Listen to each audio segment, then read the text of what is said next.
Okupasi terapi itu asesmennya itu untuk melihat kepada keberfungsian seseorang untuk melakukan kegiatan sehari-hari. Jadi bagaimana tadi dia berkomunikasi, bagaimana dia dalam kemandirian dalam melakukan aktivitasnya dia. Nah, itu juga ketika para okupasi terapis dalam melakukan intervensi, itu biasanya sebelum melakukan intervensi, kita melihat lagi nih usia anaknya. Kita bagi dulu usia anaknya itu sudah sudah di atas 5 tahun atau masih di bawah 5 tahun. Karena usia anak-anak yang masih di bawah 5 tahun banyak aspek-aspek perkembangan yang sangat detail yang memang harus okupasi terapis lihat. Jadi biasanya aspek-aspek yang dilihat itu mulai dari aspek sensori, aspek motorik kasar, aspek motorik halus, aspek pemahaman atau persepsi, kemampuan sosialisasi, serta kemampuan komunikasi anak. Nah, kalau misalnya usia anak udah di atas 5 tahun, yang dimana sudah mulai banyak aplikasi kegiatan yang dia lakukan, biasanya akan dilihat kepada kemandirian dia dalam melakukan aktivitas sehari-hari, ataupun juga bagaimana ketika dia melakukan produktivitas atau dia bersekolah, bagaimana dia mampu untuk melakukan tugas-tugas dia di sekolah, kemampuan dia dalam berinteraksi dengan teman-teman di sekolahnya dia, gitu. Dan juga bagaimana dia mengerjakan hobi atau minat yang dia punya. Jika sudah mulai dilihat adanya hambatan, baik dari aspek-aspek yang telah disebutkan sebelumnya atau kemandirian tadi, kita juga perlu melihat track record atau akar masalah tersebut. Apakah ini disebabkan dari adanya gangguan medis pada anak atau memang adanya cuma pola asuh aja. Nah, makanya kenapa butuh banget semenjak awal asesmen, sebelum awal asesmen itu perlu dulu ke dokter tumbuh kembang untuk dilihat gimana riwayat medisnya, apakah ada masalah medis yang Ada perlu masalah. diintervensi sebelum masuk ke dalam sesi terapi. Nah, kalau medis itu maksudnya kayak gimana, Miss? Maksudnya? Jadi medis itu kayak misalnya anak ini pernah kejang atau bahkan masih dalam pantauan kejangnya dia juga gitu. Jadi kejangnya masih berulang atau epilepsi atau punya penyakit-penyakit lainnya seperti Down syndrome atau butuh obat yang itu harus diawasi secara rutin oleh dokter. Nah, kalau masalah perkembangan yang bukan medis biasanya kita juga bisa ngelihat gimana perkembangan refleks dia waktu lahir. Jadi kan kalau bayi lahir itu ada beberapa refleks-refleks atau gerakan-gerakan spontan yang bayi lakukan. Jadi dia nggak mungkin langsung tiba-tiba udah bisa merangkak atau berjalan. Jadi kita ngelihat kalau pas lagi bayi nangis atau kaget dia pasti kayak gitu. Nah, itu salah satunya kita sebutnya refleks moro atau refleks kaget. Nah, biasanya kalau misalnya ada beberapa orang tua yang ngelihat anaknya kagetan, terus akhirnya kan orang tuanya cukup sayang ya sama anaknya, ya udah digendong aja karena kagetan terus, biar anaknya nggak terlalu sering nangis atau sering kaget. Tapi ada juga mungkin kalau tinggal sama orang tua yang dulu gitu, kakek atau neneknya biasanya akan bilang jangan digendong, kalau bayi digendong nanti bau Buat tangan gitu. tangan, betul, iya. Iya, Nah nanti betul. kalau bau tangan anaknya jadi pengennya digendong mulu, jadi manja, jadi nggak mau ngelakuin apa-apa sendirian gitu. Ya ada benernya juga sih, tapi kalau misalnya nggak setiap nangis akhirnya dibiarin gitu aja, karena jadinya anak-anak yang mungkin terlalu kagetan itu dari awal dia udah punya masalah di dalam tubuhnya dia, refleks dia belum bisa berkembang secara sempurna, makanya akhirnya dibantu dengan digendong atau didekat sehingga ia cukup paham apa itu rasanya nyaman. Jadi nggak badannya dikit-dikit kaget, dikit-dikit tegang. Nah, ketegangan-ketegangan ini sehingga bisa menyebabkan anak tersebut sulit dalam masa perkembangan selanjutnya. Kalau anaknya tegang, dia posisinya tegang aja terus akan membuat anak nantinya susah berguling. Atau karena udah ya udahlah nggak apa-apa, nggak berguling kelewat, ya udah diajak aja didudukin. Nah, itu proses berguling dia tahu perpindahan posisi kepala, dia tahu kanan kirinya, itu hilang karena udah didudukin aja. Tapi tetap berkembang tuh kagetannya gitu. Dia lagi duduk tetap kaget, apalagi kaget. Nah itu harusnya bisa distimulasi sejak anak kecil ya dengan tadi digendong, dan juga kan sekarang gendongan-gendongan sekarang kan macam-macam banget ya, ada yang bagus banget tuh gendongan ergonomik yang akhirnya ngebuat anak bisa N shape, jadinya semuanya ketekuk gitu. Nah, kalau bisa membuat bayi banyak ketekuk, posisi nyaman, itu kayak posisi di dalam rahim yang juga akhirnya ngebantu anak tersebut untuk optimal dalam menerima input. Jadi badannya sudah lebih tenang. Kalau misalnya udah anaknya udah lumayan oke gitu, jadi kan ketika dia bisa melakukan eksplorasi, maka hal tersebut akan membuat anak lebih berkembang dalam perkembangan aspek-aspek yang sudah disebutkan. Maka ketika anak berkembang, nantinya kemandirian akan lebih optimal dia lakukan dan kemungkinan juga tidak akan memiliki masalah dalam komunikasi dan berinteraksi.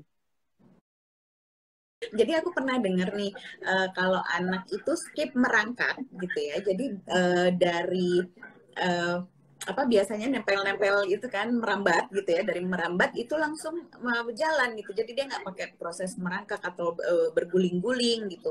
Nah biasanya itu ada pengaruh akhirnya ke sensori atau ke motorik halusnya gitu. Itu benar nggak sih Miss? Sesuai dengan si terapi okupasi ini ya? Ya, Jadi jadi melewatkan satu tahap merangkak gitu. ya, jadi bahkan bukan hanya melewatkan, kalau merangkaknya pun kadang kita lihat, kalau merangkaknya cuma ngesot atau cuma satu arah aja gitu, atau merangkaknya cuma mundur aja nggak bisa maju-maju gitu, itu juga sebenarnya jadi acuan atau jadi catatan ini kenapa. Biasanya ada yang nggak imbang antara sisi atas dan bawah ataupun sisi kanan dan kiri tubuhnya gitu. Apalagi yang benar-benar skip merangkaknya, yang dimana kegiatan merangkak itu kan anak sedang belajar untuk mengkoordinasikan antara sisi atas dan sisi bawah tubuh, mengkoordinasikan antara sisi kanan dan sisi kiri tubuh, belajar melakukan gerakan-gerakan menyilang. Kalau itu ke skip, biasanya anak-anak akan lebih matang di area kakinya dibanding tangannya. Sedangkan untuk area-area tangan itu akan kita gunakan nantinya untuk motorik halus. Terus ketika anak nggak banyak melangkah, kontrol lehernya juga biasanya lemah karena dia nggak melihat, mengontrol lehernya secara tegak dalam mencari suatu barang. Nah, itu juga nanti biasanya keganggu ketika anak beratensi kegiatan atas dan bawah, itu agak sulit karena anak biasa udah cuma ngeliat lurus aja gitu. Itu jadi merangkak itu punya segudang manfaat yang sebaiknya jangan sampai itu terlewat.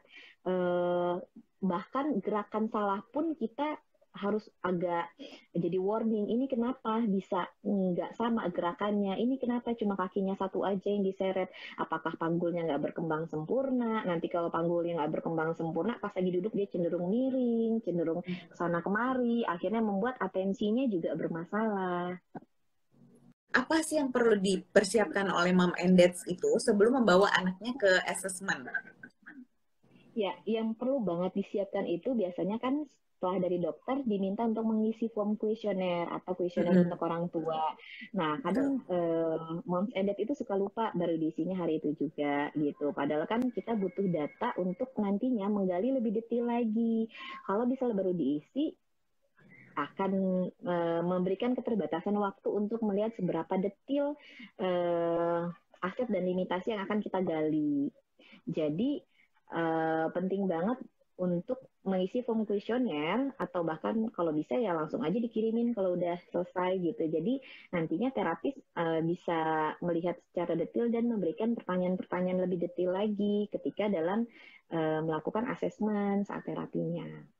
Betul, karena pengalaman aku juga begitu membaca satu bundel begitu setelah asesmen itu oh ini isinya mesti detail ya gitu, pertanyaannya itu memang benar-benar detail dan kita usahakan memang sejujur mungkin ya Miss ya. Jadi kalaupun punya masalah Iya. medis juga harus jujur tuh dikeluarin semua gitu. Mungkin ya mungkin seperti tadi ya kalau epilepsi atau apa gitu, punya Down syndrome atau apa, itu harus jadi notes gitu, catatan untuk terapisnya punya modal ya. Ini harus gimana ini. Iya betul banget karena kan memang kita juga melihat terkadang ada beberapa anak yang ketika dalam masa perkembangannya sering diare, Betul. sering apa namanya kesulitan dapat pencernaan, kesulitan dalam mendapatkan cairan. Nah itu kan biasanya anak-anak yang kesulitan dalam makan, gangguan perutnya bermasalah, biasanya ada gangguan dalam regulasi emosi. Nah itu ada hubungannya nanti panjang banget gitu sebenarnya. Nah, ketika kita miss dalam hal itu aja, nanti dalam intervensi kita memberikan tantangan yang terlalu tinggi, anaknya gampang banget marah, gampang banget teriak.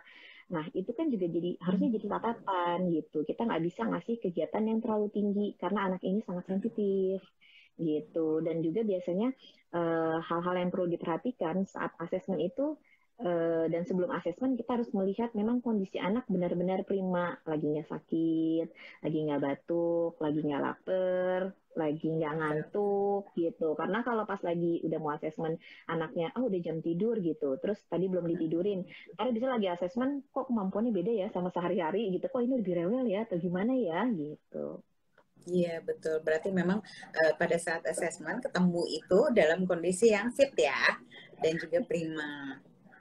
Sebenarnya apa gitu yang menyebabkan frekuensi terapi itu beda-beda satu anak sama anak lain yang lainnya gitu, kayak Raka waktu itu seminggu sekali gitu, tapi ada temen di kelasnya yang suka gantian gitu, setelah selesai Raka masuk itu dia bisa 2 kali seminggu gitu. Nah sebenarnya apa sih yang menyebabkan apa namanya frekuensinya itu berbeda-beda gitu, apakah karena bobot permasalahannya atau bagaimana? Betul banget, Byung. Jadi yang bisa menyebabkan frekuensi terapi itu bisa beda-beda setiap anak, karena memang kembali lagi tipe masalah setiap anak itu beda-beda. Dan bahkan juga nggak menutup kemungkinan selain dari masalah tiap anak beda-beda, masalah dalam orang tua untuk mengerjakan kegiatan di rumah yang biasanya kan nanti terapi suka mengasih PR gitu, home program supaya Iya lebih betul. optimal kemampuannya. Nah, kalau misalnya orang tuanya juga kesulitan atau orang tuanya full kerja atau punya pengasuh tapi pengasuhnya kurang begitu paham dalam memberikan intervensi, mau nggak mau durasi terapinya itu kita suka tambahin. Selain memang faktor dari anak, faktor dari orang tua juga kita lihat. Karena anaknya bisa punya mobilitas bagus, tapi pengasuhnya kurang bisa dalam mengoptimalkan kemampuannya. Jadi mau nggak mau kita harus memberikan intervensi yang lebih sering 2 atau 3 kali seminggu supaya untuk membantu mengenalkan ini polanya seperti ini loh gitu, atau cara yang tepat untuk belajar itu seperti ini loh, supaya nanti anaknya mulai terbiasa dan mulai paham. Nantinya kalau kemampuannya sudah semakin meningkat, biasanya frekuensi terapi juga akan diturunkan. Nah, sama anak-anak yang masalahnya misalnya sangat aktif banget gitu. Nah, apa namanya, walaupun orang tuanya cukup tahu ilmunya gitu, support systemnya juga lumayan bagus, tapi memang ini butuh banget di terapi ya. Mau jadinya nggak bisa seminggu sekali, itu harus diberikan 2 minggu sekali supaya untuk memberikan intervensi yang tepat kepada anaknya sehingga intervensi yang diberikan itu sesuai dengan kebutuhan anak. Nah, itu biasanya di satu anak itu ya gitu, ada kan yang bisa lebih dari satu terapi gitu kan ya, Miss ya? Jadi misalnya satu anak itu bisa dapat 2 atau 3 terapi gitu mungkin. Iya, bisa, bisa. Jadi kayak misalnya Oke. mungkin langsung dirujuk dari okupasi terapi, habis itu ada terapi bicara. Nah, Mm-mm. itu mungkin banget terjadi kalau memang ternyata masalah sensorinya cuma agak-agak tipis nih, anaknya udah lumayan oke, tapi eh, kemampuan bicaranya yang belum begitu berkembang. Nah, akhirnya biasanya dokter akan merujuk 2 terapi sekaligus, terapi okupasi sama terapi bicara. Oke, nah itu kalau bisa ada 2 terapi gitu, jadwal terapinya tuh dideketin gitu atau selang-seling harinya gitu, atau mungkin dalam satu hari langsung jebret gitu 2 terapi gitu. Nah itu sebenarnya pembagian jadwal itu keuntungannya apa sih gitu, Nis? Atau ada kekurangannya mungkin malah? Ya, jadi sama kita lihat lagi tergantung masalah dari anaknya. Kalau misalnya anaknya cenderung aktif banget gitu, terus dia apa namanya langsung dimasukin ke terapi wicara, jadi bisa lu udah dapet 2 intervensi terapi nih, okupasi terapi sama terapi wicara. Nah, Mm-mm. biasanya terapi wicara akan sangat kesulitan untuk membuat anaknya lebih tenang di dalam ruang terapi karena anak tersebut sangat aktif untuk bergerak. Nah, makanya kenapa kadang intervensi terapi wicara sama okupasi terapi itu berdekatan, okupasi terapi duluan, baru setelah itu terapi wicara supaya anak tersebut nantinya akan lebih tenang setelah mendapatkan banyak input di dalam ruangan terapi okupasi. Nah, kalau anak udah lebih tenang, anaknya udah lebih ready, maka atensinya kan cukup oke untuk menerima tantangan selanjutnya atau intervensi terapi wicara. Nah, nanti terapi wicara juga akan bisa memberikan intervensi secara tepat karena anaknya sudah lebih siap menerima informasi saat dia duduk. Nah, itu Iya. untuk anak yang aktif. Jadi biasanya cukup positif gitu. Dan keuntungannya juga lumayan oke untuk membantu sisi dari kedua sisi terapinya. Nah, kalau untuk anak-anak yang cenderungnya pasif atau gampang capek, tonus ototnya lemah banget gitu, dia biasanya agak-agak sering bengong gitu. Baru dikasih kegiatan juga udah blesoran, udah capek. Nah, habis itu selanjutnya ada terapi bicara gitu, atau ada terapi lain gitu tambahan. Nah, itu malah kurang efektif. Itu bisa disebut kekurangannya karena ketika anaknya udah capek diajakin gerak, biasanya nanti di terapi bicara ya dia bakal bengong juga gitu karena udah Males-malesan ya kecapean jatuhnya, diajakin. iya Iya. betul. Jadi malah kita pengen memberikan intervensi dia nggak begitu nyambung gitu karena udah pengennya nyenderan aja atau tiduran aja gitu, Iya, Bio. iya, iya. Anaknya umur 5 tahun gitu, tapi baru lancar berbicara. Nah, ini yang kita ngomongin speech delay nih, sedikit-sedikit membahas ya. Kebetulan Raka dulu kan juga speech delay, tapi pada saat speech delay itu nggak langsung ke klinik tumbuh kembang dan nggak langsung di apa asesmen. Nah, ini dia salahnya. Jadi, memanage jangan sampai mengulang kesalahan seperti yang ku perbuat terdahulu ya gitu. Jadi begitu tahu ada kekurangan di red flag-nya langsung aja ke klinik tumbuh kembang gitu karena kita tidak bisa menduga-duga gitu. Jadi memang harus dari ahlinya. Nah, ini khusus anak speech delay.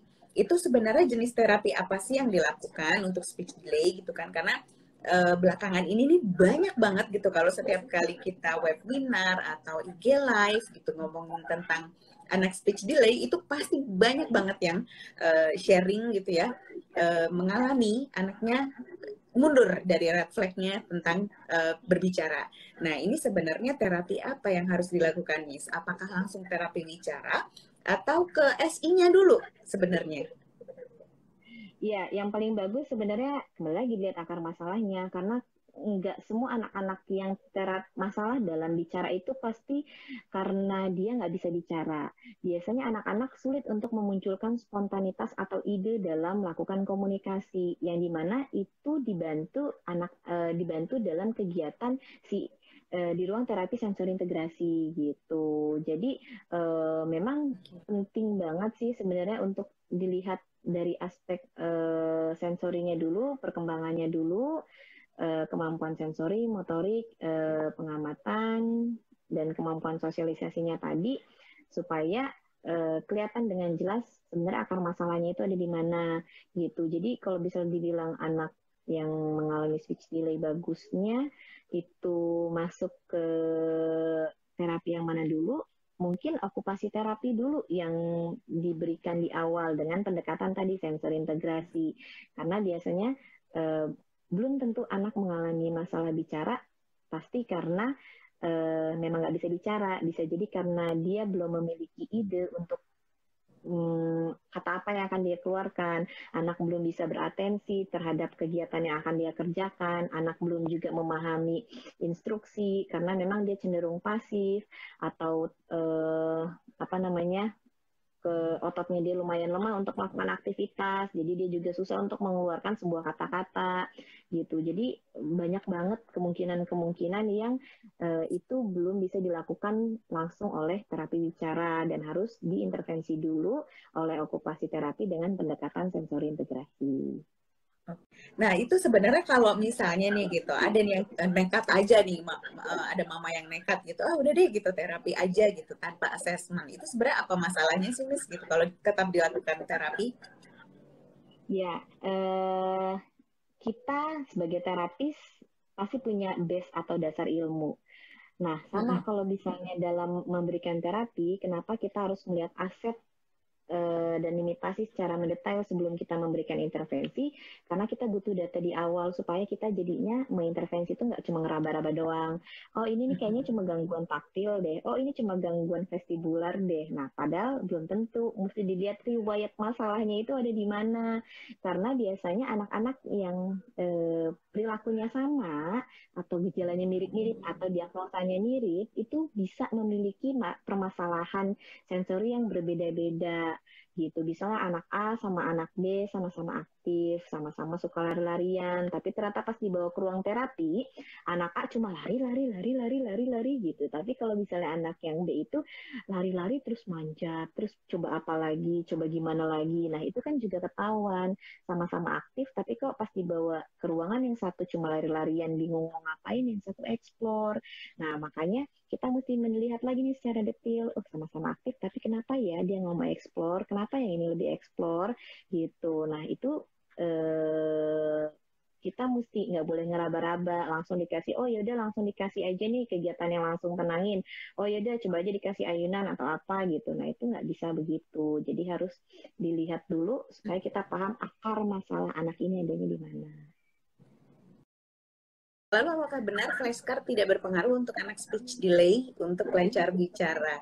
Kebetulan Raka juga flashcard itu dari usia sekitar 1 tahunan, tapi tetap speech delay 3,5 4 tahun lah baru bisa apa namanya di ininya di red flagnya gitu.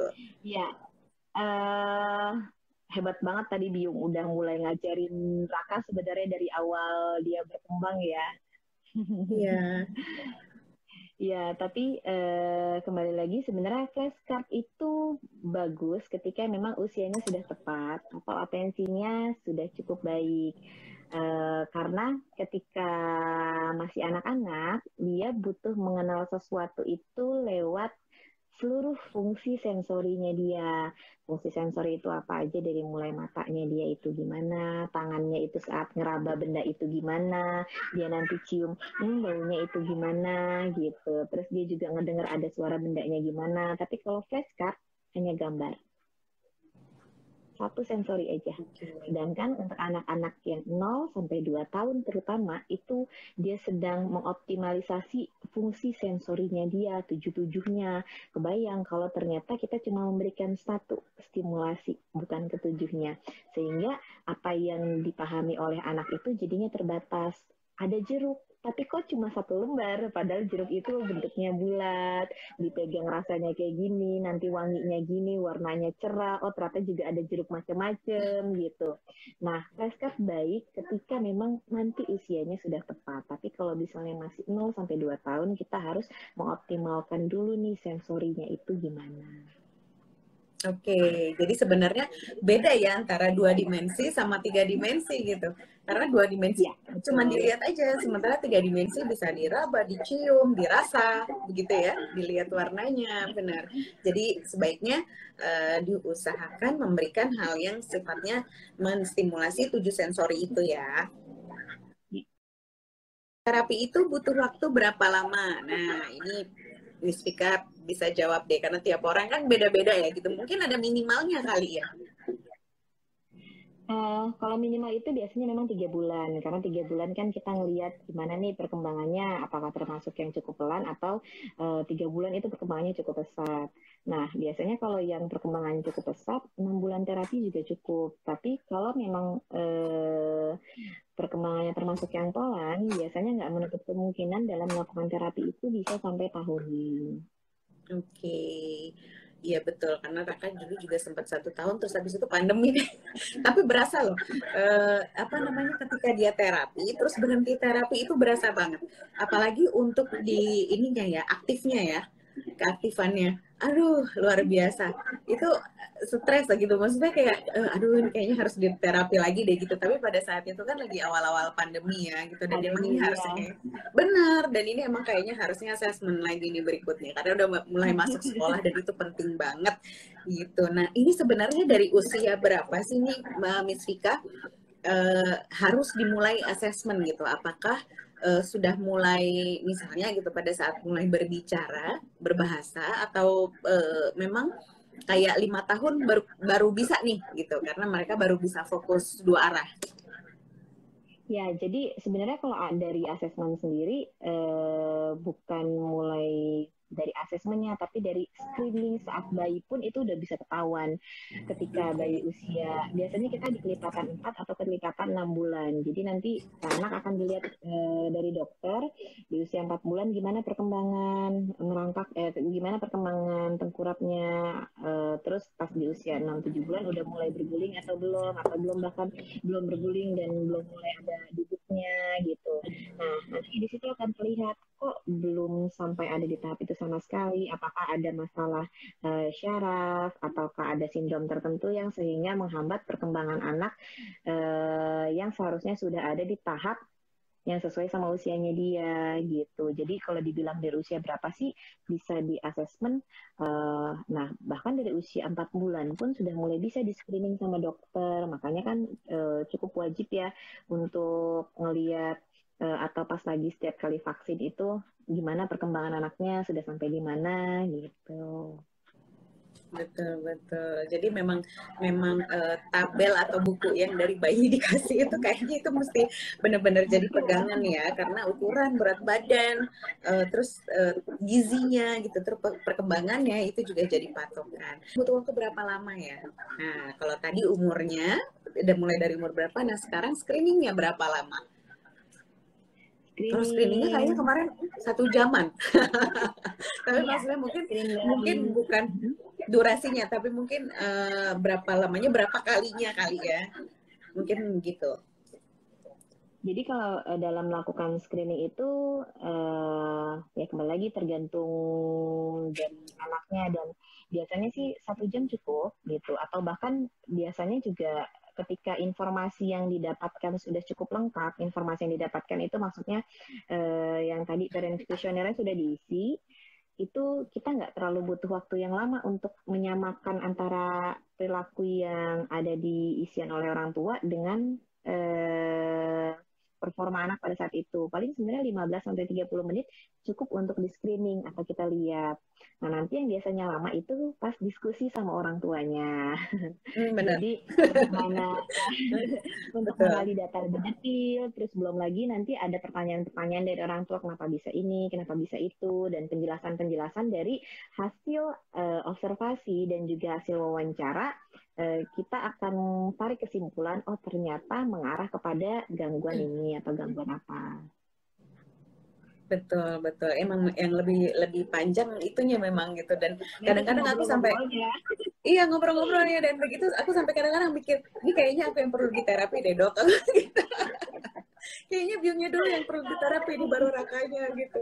Jika anak ASD dengan speech delay apa benar utamanya perlu interaksi dengan anak sebaya selama 6 jam sehari dibandingkan terapi. Nah, lebih memerlukan komunikasi atau terapi nih, Miss nih. Buah si malakama karena dua-duanya perlu ya sebenarnya ya. Iya iya. Nah, perlu banget dilihat. Memang kembali lagi itu butuhnya assessment karena dilihat sebenarnya level perkembangan anak ini udah ada di mana. Kalau memang level perkembangan anak ini sudah cukup baik atau sudah mulai berada pada usia mental setara dengan usia kronologis, jadi usia mental itu maksudnya sebenarnya anak ini sudah umur 6 tahun, tapi usia dia perkembangannya, kemampuan interaksi, kemampuan bermain, dan kemampuan lain-lainnya itu baru ada di usia 3 tahun. Nah, itu kan antara usia mental dan usia kronologis sangat berjauhan. Biasanya malah itu sangat nggak disarankan untuk langsung berinteraksi sama anak seumurannya, Teman. karena bisa jadi iya teman seumurannya. Karena bisa jadi ketika temennya nggak begitu paham maksudnya anak, dan anaknya juga sangat sensitif butuh perhatian atau terus-terusan memberikan pertanyaan yang mungkin cukup mengganggu teman seumurannya dia, akhirnya temennya malah ngejauhin, temennya malah ngebully atau malah musuhin, kan jadinya punya efek mental sendiri ke anak. Tapi kalau misalnya memang ternyata usia kronologis dan usia mentalnya itu sudah cukup sesuai, maka ya bagus untuk ketemu sama teman-teman seumurannya dia. Jadinya dia cukup tahu memang ketika seumurannya dia itu kira-kira permainan apa yang bisa dia lakukan, atau teman-teman pada lagi ngapain sih gitu, itu masih oke. Tapi agak jarang sih kalau memang diagnosanya sudah benar-benar jelas ASD, itu biasanya ada gap antara usia mental dan usia kronologis, sehingga dibutuhkan terapi secara tepat dibanding memang hanya berkomunikasi atau bermain dengan teman seumurannya.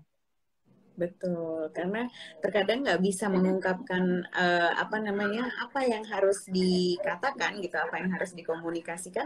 Akhirnya body language-nya yang keluar gitu, dalam artian dia melakukan sesuatu untuk memberitahu bahwa aku pengen ini gitu. Jadi tanpa sengaja atau tidak terkontrol gitu, dia seperti mencakar, memukul atau menjambak gitu ya, karena bahasanya tidak bisa diekspresikan dengan tepat gitu ya. Kayak Esa. Ada yang komen di sebelah. Oke. Oh, jadi curhat nih Rakanya.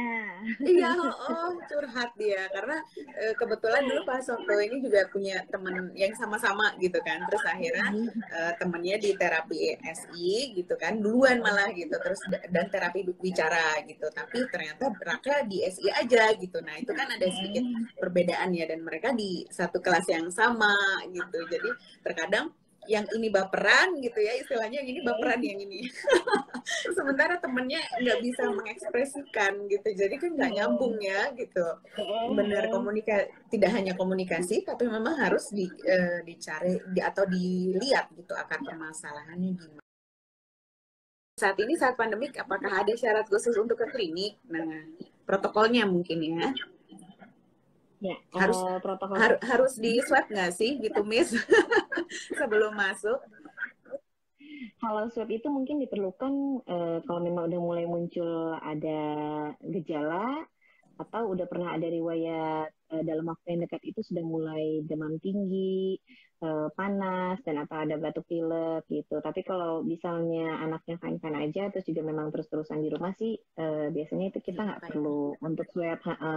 Jadi yang ditekankan swab memang biasanya per terapisnya itu mesti rajin swab gitu, karena kan memang kita akan mengintervensi anak gitu. Dan biasanya kalau anaknya sudah cukup mampu pakai masker selama melakukan kegiatan di ruang terapi, itu sebisa mungkin memang anaknya pakai masker, supaya kita sama-sama menjaga baik dari anaknya ataupun dari refleksnya, itu supaya sama-sama lebih aman dan nyaman. Ciri-ciri anak hiperaktif itu seperti apa, Dok? Nah, ini sebenarnya aku mau kasih info buat mom and dad semuanya. Di akun klinik anakku BSD itu sudah ada keterangannya gitu, menjelaskan tentang apa aja sih sebenarnya perbedaannya antara anak aktif, hiperaktif, dan superaktif gitu. Nah, itu boleh dilihat, boleh dibaca-baca di di story-nya gitu, karena kebetulan aku juga sering ngebaca itu.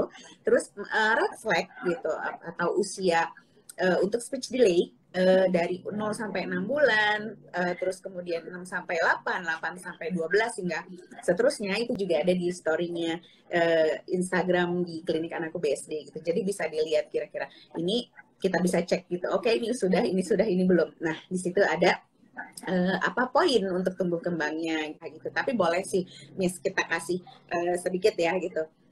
Pemaparan tentang hiperaktif tuh gimana sih, harus waspadai seberapa aktifnya kah begitu. Ya, biasanya yang benar-benar diwaspadai itu ketika memang aktifnya jadinya nggak bertujuan, atau perpindahan dari satu aktivitas ke aktivitas lain itu sangat cepat, sehingga akan sangat minim banget dia untuk beratensi terhadap aktivitas yang memang berfungsi untuk perkembangannya dia. Jadi misalnya dia baru naik perosotan sekali, habis itu langsung lari lagi naik ayunan. Naik ayunan cuma mau ayun sekali, terus nanti pergi lagi kemana. Terus belum selesai dalam melakukan satu aktivitas, udah manjat-manjat lagi. Nah itu sangat diwaspadai banget gitu.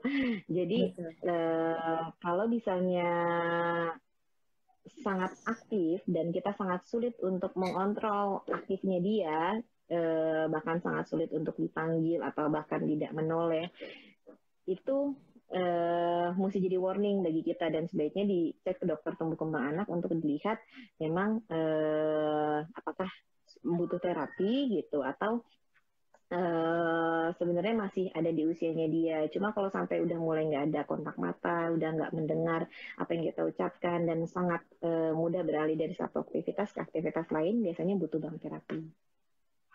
Ini bisa buat apa sih namanya, buat referensi untuk terapisnya sendiri gitu, mungkin bisa dicatat. Kalau aku waktu itu emang aku catetin gini, ini anak diemnya berapa lama gitu. Jadi ternyata dari misalnya dia main blocks itu 5 detik. Jadi 5 detik main blocks, dia pindah lagi pegang bantal. 5 detik pindah lagi dia pegang apa, 5 detik pindah lagi pegang apa gitu. Jadi aku catat kurang lebih perpindahannya itu sekitar 5 detik. Jadi memang fokusnya itu hanya di 5 detik. Nah itu aku kasih reference untuk terapisnya gitu. Untuk ini fokusnya dia cuma 5 detik gitu. Dan pada akhirnya begitu dia bisa fokus dalam 10 detik untuk diem, pada waktu itu apa ya, lem ya, dia yang dilem apa tangannya itu dia nangis kejer gitu ya karena dilem, tapi itu dia bisa fokus 10 detik. Itu aku luar biasa, aku rasanya nggak bisa di rumah melakukan itu, tapi hanya di terapi yang bisa melakukan itu gitu. Jadi ini sedikit sharing